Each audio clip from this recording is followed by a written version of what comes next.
Hello दोस्तों, स्वागत है आप सभी का आज के न्यू मार्केट एनालिसिस वीडियो में। और आज हम डिस्कस करने वाले हैं कि निफ्टी ने कैसे रिएक्ट करा आज के दिन और आने वाले दिनों में, स्पेशली कल मार्केट किन तरीक़ों से रिएक्ट कर सकता है। तो चलिए चार्ट्स पे चलते हैं, सीखने की समझने की कोशिश करते हैं। ऑलराइट, सो सबसे पहले हम 1 आवर चार्ट फ्रेम पे हैं। उससे पहले हम एक बार 5 मिनट में चलते हैं और डिस्कस कर लेते हैं कि हमने कल क्या एनालिसिस किया था और मार्केट क्या उस तरीके से रिएक्ट करा है या नहीं। तो ओके, सो मैंने आप लोगों को बताया था कि मार्केट में एक रिट्रेसमेंट पेंडिंग है।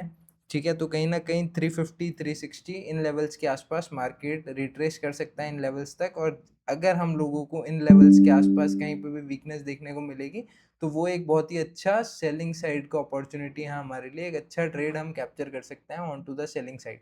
तो उसी तरीके से आज मार्केट रिएक्ट करा। क्या करा मार्केट ने, अगर आप देखेंगे, थोड़ा सा जूम इन करके आपको समझाने की कोशिश करूंगा।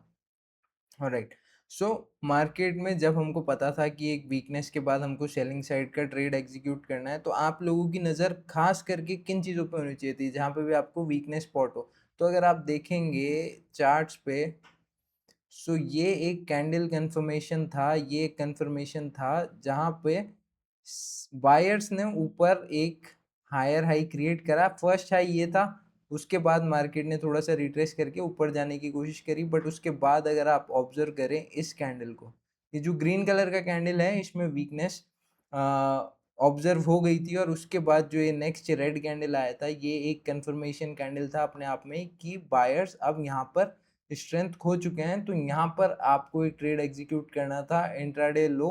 फर्स्ट स्विंग बहुत ही इजी टारगेट था, 310 से 360 65, कहीं ना कहीं 50 पॉइंट का एक टारगेट था। और अगर आप लोगों में थोड़ा सा होल्डिंग कैपेसिटी है, थोड़ा सा पेशेंस है, और अगर आप होल्ड करके रखते थ्रू आउट द डे भी, क्योंकि कोई भी पॉजिटिव प्राइस एक्शन बना ही नहीं है आज पूरे दिन में, तो आप वापस से मार्केट ने रेजिस्टेंस लिया इन लेवल्स पे, कहीं फिर लिया और फिर कंटिन्यू मूव करा और कहीं ना कहीं साइडवेज जाके मार्केट ने क्लोज कर दिया लोअर लेवल्स पे। तो बहुत ही इजी दिन था आज का, बहुत ही अच्छा दिन था as option buyer, as a seller. आप लोगों को अगर डायरेक्शन समझ में आता है तो it will be very very very easy कि आप लोग ट्रेड्स कैप्चर कर पाए बहुत ही इजीली।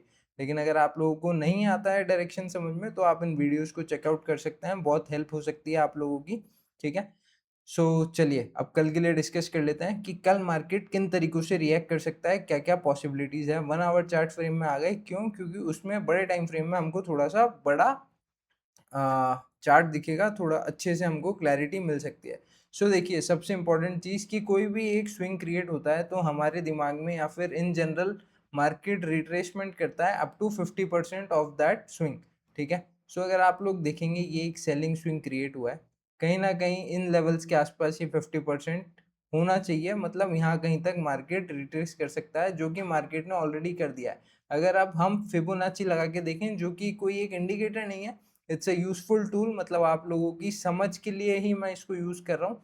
मेरे को तो दिख रहा है कि कहाँ पे 50% है और कौन से लेवल से मार्केट मूव कर सकता है, बट एक अच्छी अंडरस्टैंडिंग के लिए मैं आपको बना के दिखाता हूँ। ठीक है, सो ये जो एरिया है, ये 50% लेवल है मार्केट का। मार्केट ने कहीं ना कहीं यहाँ कहीं तक रिट्रेस ऑलरेडी कर दिया है। एक सेलिंग स्विंग के बाद एक 50% करेक्शन देखने को मिल गया है। अब इन जनरल मार्केट कैसे बिहेव करता है, एक बात हमेशा ध्यान में रखिए, जब भी हम डिस्कशन कर रहे हैं या फिर एनालिसिस कर रहे हैं, हम जनरल मार्केट स्ट्रक्चर और प्राइस एक्शन को ही ध्यान में रखते हुए एनालिसिस करते हैं। अनसर्टेनिटी होती है मार्केट में, कुछ दिन ऐसे भी होते हैं जहाँ पे हम क्या एनालिसिस करें और मार्केट उसका 100% ऑपोजिट रिएक्ट कर सकता है। तो ऐसे दिनों को ऑब्वियसली हम इग्नोर करेंगे, ज़बरदस्ती लॉसेस नहीं करेंगे। तो जनरली मार्केट जिस तरीके से बिहेव करता है, 99% ऑफ द टाइम हम उन चीज़ों के बारे में ही डिस्कस करने वाले हैं, उन चीज़ों के हिसाब से ही हम हमारे एनालिसिस को प्लान करते हैं।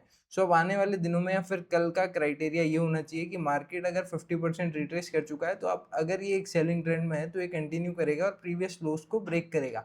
तो अब इसके लिए मार्केट में वीकनेस की ज़रूरत है, कहीं ना कहीं सेलर में स्ट्रेंथ की ज़रूरत होनी चाहिए, तभी मार्केट नीचे की तरफ मूव कर पाएगा। 5 मिनट पे चलते हैं और समझते हैं एक बार आप लोगों के लिए। मैं और आज का हाई और प्रीवियस जो सपोर्ट लेवल है ये ड्रॉ कर लेता हूँ। अब हम 5 मिनट पे समझेंगे कि मार्केट में कल क्या क्या मैक्सिमम प्रोबेबिलिटी है, किन तरीकों से मार्केट रिएक्ट कर सकता है। दो ही सिनेरियोज हैं, दोनों सेलिंग साइड के हैं, कोई भी थर्ड सिनेरियो माइंड में लेके नहीं चलेंगे। ठीक है, सबसे फर्स्ट एंड मोस्ट इम्पॉर्टेंट, अगर मार्केट कल फर्स्ट एक बाइंग स्विंग क्रिएट कर देता है, फ्लैट गैप अप या गैप डाउन कैसे भी ओपन होके, और मान के चलते हैं एक बार के लिए कि मार्केट आज का जो रेजिस्टेंस था, जो मार्केट ने आज का हाई लगाया है 380 के आसपास, उसको भी ब्रेक कर देता है फर्स्ट हाई के बाद। इसका मतलब ये नहीं है कि हमारा व्यू चेंज हो जाएगा या हम बाइंग साइड में ट्रेड्स लेंगे, बिल्कुल भी नहीं। हमको करना क्या है, हमको हायर लेवल्स पे वीकनेस ऑब्जर्व करनी है। जहां पे भी वीकनेस दिखेगी we have to again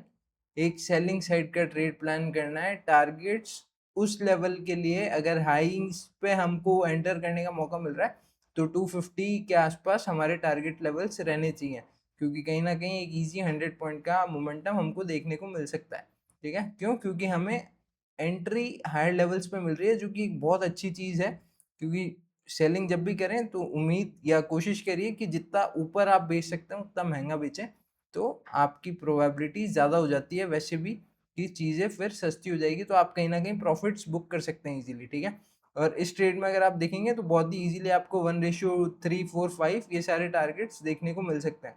so this is the first scenario. Selling side का है, हायर लेवल्स पे मार्केट आएगा, हमें सेलिंग करनी है वीकनेस देखते हुए। ठीक है, अगर आज का इंट्राडे हाई भी टूट रहा है इसका मतलब ये नहीं है कि मार्केट का बायस चेंज हो गया कि अब तो ऊपर जाने वाला है, आप कॉल बाय कर लो या पुट सेल कर दो, ऐसा कुछ भी नहीं। हमें नेगेटिव साइड के ट्रेड्स ही प्लान करने हैं, तो वीकनेस का वेट करेंगे, जहां भी ऑब्जर्व होगी, जहां भी दिखेगी वहीं पर ट्रेड प्लान कर देंगे। छोटा रिस्क रहेगा, रिवॉर्ड अच्छा रहेगा। ठीक है, नाउ अगेन वापस से अब सेकंड सिनेरियो क्या है? सेकंड सिनेरियो बहुत सिंपल लेके चलेंगे, इसमें भी बहुत ज़्यादा प्रोबेबिलिटी है। अगर मार्केट कल को स्विंग एक सेलिंग स्विंग बना दे, मान लीजिए आज के सपोर्ट के आसपास, या सपोर्ट का भी ब्रेक डाउन कर दे, कुछ भी नहीं करना है, बहुत ही ईजी होने वाला है। Through out the day market maximum probability है कि मार्केट ट्रेंडिंग हो सकता है। छोटा मोटा कंसोलिडेशन, लोअर हाइस का क्रिएशन, जहां पर भी ऐसा कुछ स्ट्रक्चर क्रिएट हो, आप डेफिनेटली एक अच्छा ट्रेड प्लान कर सकते हैं। लोअर लेवल्स पे मार्केट बहुत ही इजीली मूव कर सकता है। प्रीवियस सपोर्ट लेवल जो कि हैं कहीं ना कहीं 120 के आसपास, तो अगर आप लोगों को 250 के आसपास अगर सेल करने का मौका मिले, वो भी एक अच्छा ट्रेड है, क्योंकि आप 120, 25, 30 के आसपास कहीं ना कहीं मोर देन 100 पॉइंट्स आपको, अगर आप लोअर लेवल पे सेल करेंगे कहीं ना कहीं यहाँ कहीं पे या फिर थोड़ा सा ऊपर भी, तो एक अच्छा टारगेट लेवल देखने को मिल सकता है। सेलिंग साइड के ट्रेड्स ही हाईएस्ट प्रोबेबिलिटी सेटअप से, आपको मैं बार बार बोल रहा हूँ, क्यों? क्योंकि ऐसा ही होने वाला है। मार्केट जो नॉर्मल स्ट्रक्चर होता है, अगर उस तरीके से बिहेव करेगा, नॉर्मल प्राइस एक्शन फॉलो होगा, तो नेगेटिव सिनेरियो ही हाईएस्ट प्रोबेबिलिटी है। इस चीज़ की उम्मीद बहुत ज़्यादा है, तो इन चीज़ों का ध्यान रखिए। कल के लिए नेगेटिव मार्केट का माइंडसेट प्रिपेयर करके चलिए। पॉजिटिव कुछ होता है मैं पर्सनली इग्नोर करने की कोशिश करूंगा, मैं पार्टिसिपेट नहीं करना चाहूंगा, क्योंकि अननेसेसरी अगर कुछ प्लान ही नहीं है तो क्यों फालतू में रिस्क लें। समझ रहे हैं आप लोग? तो यही दो सिनेरियोज हैं कल के लिए। आई होप आप लोगों को वीडियो समझ में आ रहा होगा। पिछले 3 दिन के एनालिसिस देखिए, मंडे, ट्यूसडे, वेडनेसडे, हम तीनों दिन करेक्ट हैं। जैसे प्लान कर रहे हैं चीज़ें वैसे ही मूव कर रही हैं। आपको थोड़ा सा पेशेंस की ज़रूरत है, टाइम देने की ज़रूरत है, सीखने की, समझने की ज़रूरत है। तो आप लोग थोड़ा सा अपनी नॉलेज पर टाइम स्पेंड करिए। और दूसरी चीज़, हमेशा ध्यान रखिए, कोई फ़र्क नहीं पड़ता आप कितने कॉन्फिडेंट हैं क्या हैं, अगर कोई ट्रेड आप ले रहे हैं तो 3 चीज़ों का हमेशा से ध्यान रखना ही चाहिए आपको। वो है मनी मैनेजमेंट, रिस्क मैनेजमेंट, आपकी पोजीशन साइजिंग। ये तीनों चीज़ें सही हैं, आप सर्वाइव कर जाएंगे। नो मैटर मार्केट कितना ईजी है, कितना सिंपल आपको दिख रहा है, अच्छे से मूव कर रहा है, आपके फेवर में मूव कर रहा है, कुछ भी हो रहा है, आपको ये 3 चीज़ें, आप ये मान लीजिए कि ये 3 तो आपको हमेशा रखनी ही रखनी है। ये तीनों रहेगी, आपकी प्रैक्टिस रहेगी, आपकी आदत बनी रहेगी। तो जो कुछ दिन होते हैं, जो 10 में से 1 दिन वो होता है जहाँ पे आप लोगों के बिग लॉसेस होते हैं, वो लॉसेस से आप तभी बचेंगे जब आपकी 9 दिन की प्रैक्टिस बनी रहेगी, क्योंकि 10वें दिन भी वो प्रैक्टिस ही आपको बचाएगी। तो इन चीज़ों का खास कर से ध्यान रखिए। सो आज के लिए इतना ही, कल के दिन मिलेंगे, बाकी डिस्कस करते हैं कल मार्केट कैसे रिएक्ट करने वाला है। तो आई होप आप लोगों को एनालिसिस समझ में आ रहा होगा। समझ में आए तो वीडियो को लाइक करिए, कमेंट करिए, शेयर करिए, चैनल को सब्सक्राइब करिए। मिलता है आने वाले एनालिसिस वीडियो में। So good day guys, bye.